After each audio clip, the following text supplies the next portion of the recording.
దేవుని నామమునకు స్తోత్రం రండి. మదర్స్ డే సందర్భంగా ఈనాటి మాతృమూర్తి ఘనురాలైన ఒక స్త్రీ. రాజులు రాసిన 2వ గ్రంథము 4వ అధ్యాయము 8వ వచనము. ఘనురాలని నామకరణం గావించిన పరిశుద్ధ గ్రంథము ఆమె పేరు చెప్పకనే చెబుతుంది. ఆమెలో సుగుణములు నిగూడింపజేసిన దేవుడు ఎంతో ఉత్తమరాలిగా ఘనత కలిగి ఉందనటిలో అతిశయోక్తి లేదుగా. పేరులో ఏముంది? ఆమెలో ఔన్నత్యం కలిగిన కొండంత మంచి మనసున్న ఇల్లాలుగా, ప్రవక్తలకు సేవకులకు ఆతిథ్యం ఇచ్చే ఆత్మీయ తల్లిగా, దేవుని భయభక్తులు కలిగిన భక్తురాలిగా తీర్చిదిద్దిన దేవుని యొక్క ఔన్నత్యంను మనము శ్లాఘించకుండా ఉండగలమా? నేర్చుకొనకుండా ఉండగలమా? ఆచరించకుండా ఉండగలమా?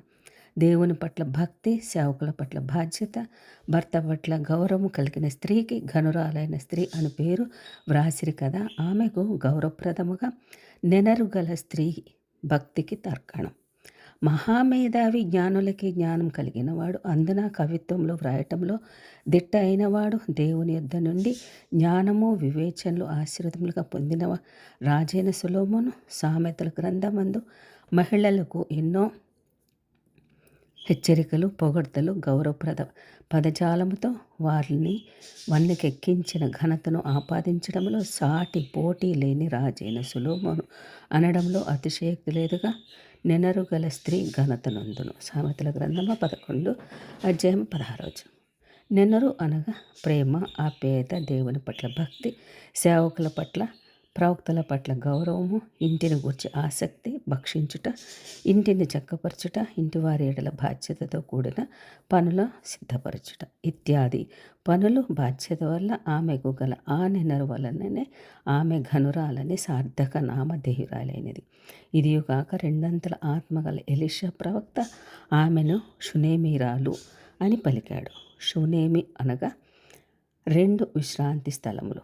అలాగునని ఆమె కూడా తన జీవితంలో 2 పర్యాయములు ఆశీర్వాదములు పొందుకున్నది. మొదటిగా కుమారుని జన్మము, మరణ పునర్జీవము మొదట ఆశీర్వాదం కాగా, రెండవ ఆశీర్వాదంగా కరువు కాలంలో తాను కోల్పోయిన యావదాస్తిని తిరిగి 7 సంవత్సరముల తర్వాత పంటతో సహా పొందగలిగింది. ఇది 2వ ఆశీర్వాదం. అలాగున ఆమె షునేమీరాలైన అని పేరు సార్థకం చేసుకుందేమో. ఎంత గొప్ప భాగ్యం కదా.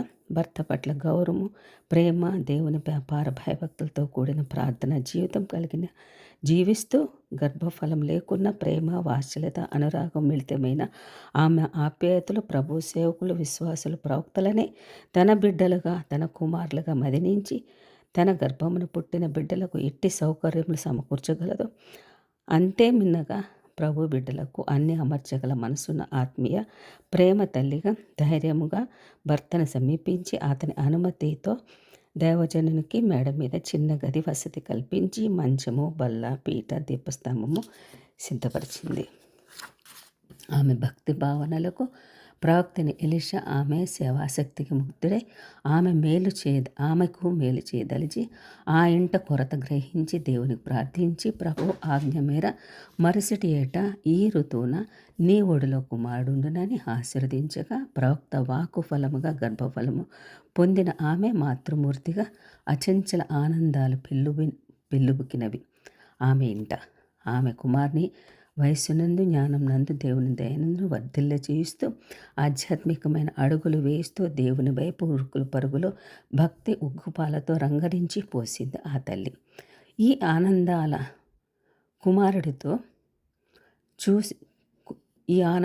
కుమారుడిలో చూసి మురిసిపోతున్న వేళ విషాద గీతికగా ఆ కుమార్ని అకాల మరణ వార్త ఆమెకు క్షోభింపచేసింది. అయినను దేవుని అపారమైన నమ్మకతో రోధించకుండా, దుఃఖించకుండా ఇది దేవుడిచ్చిన గర్భఫలము అని ధైర్యంగా ప్రార్థించి దేవుడే తన కుమారునికి ఆయుష్ జీవము అనుగ్రహిస్తాడు అనే దృఢ విశ్వాసముతో కుమార్ని మంచమే మీద పరుండబెట్టి భర్తతో నేను ప్రవక్త యుద్ధకు వెళ్ళుట మంచిది అని భర్త అనుమతి తీసుకొని గాడిదకు గంత కట్టి పనివారి సహాయంతో దైవజన్ని ఆశ్రయంకి పరుగిడగా ఎదుటపడిన ఎలీషాతో ఆమె మనోదుఃఖము వెళ్ళబుచ్చగా తడువు చేయక ఎలీషా తన దండమును చేతపట్టుకొని ఆమెతో వెళ్ళి గదిలో పరుండిన కుమారునికి యెహోవాకు ప్రార్థించగా పరుండిన ఆ బిడ్డకు వెట్ట కలుగగా తల్లి ఆ తల్లికి బిడ్డను అందించాడు దైవజనుడు.